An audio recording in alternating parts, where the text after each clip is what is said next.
Pardon. Bonjour. Merci. On va lancer donc cette deuxième audition de la mission d'évaluation des comptes sociaux en présence des présidents et de mon collègue Adrien Chloé. Et nous recevons la Cour des comptes. Merci beaucoup de votre présence. Et je vais laisser parler mon collègue parce que j'ai des petits problèmes de voix. Merci.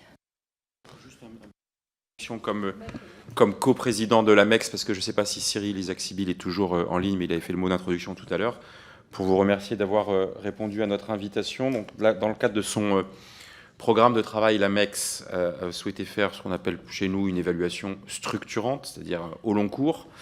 On a d'autres évaluations dans le cadre du printemps social de l'évaluation sur des articles des LFSS passés. Toujours par consensus dans le champ de l'AMEX, nous avons souhaité porter dans les 5-6 mois qui viennent, avec un rapport qui sera produit à la fin du mois de juin, sur la question de la gestion de la dette sociale. Et il nous apparaissait évident de démarrer nos auditions qui débutent aujourd'hui en entendant la Cour des comptes et singulièrement sa 6e chambre qui exprime régulièrement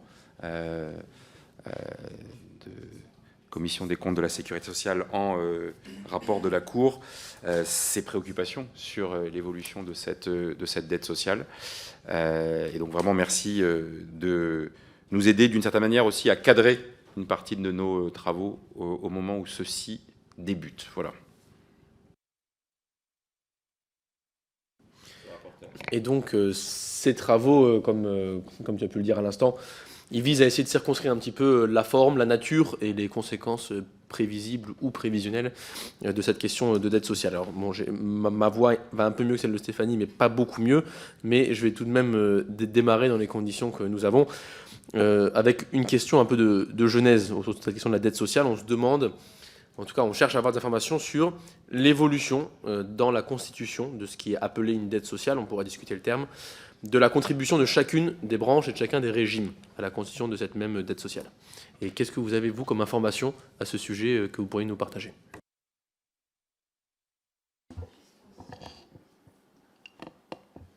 Bien. Merci de nous avoir conviés à nous exprimer devant votre commission.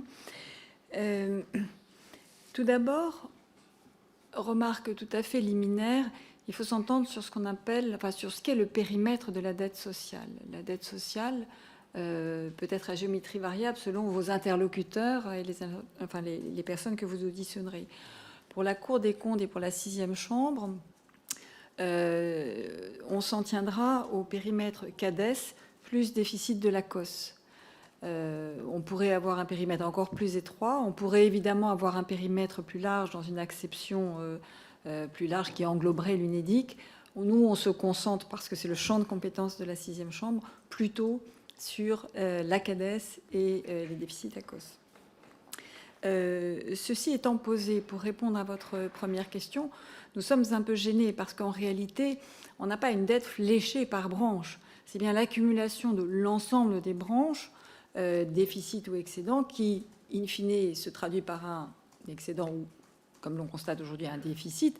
Et c'est ce déficit qu'il convient de financer une fois qu'il est repris par la CADES.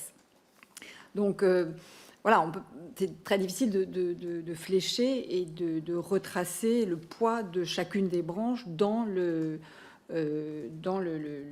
déficits actuels. Pour autant, ce que l'on constate,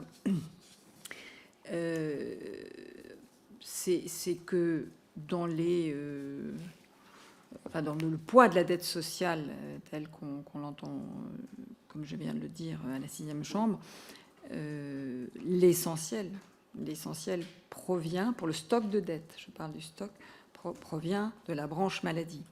On va voir qu'à l'avenir, on va avoir un poids accru, bien sûr, des déficits provenant de la branche vieillesse qui vont accroître le poids de la dette. Mais si on regarde le passé, l'essentiel provient de la branche maladie.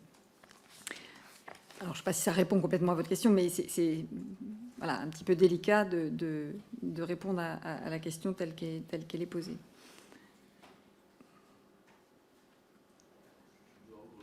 Oh, pardon.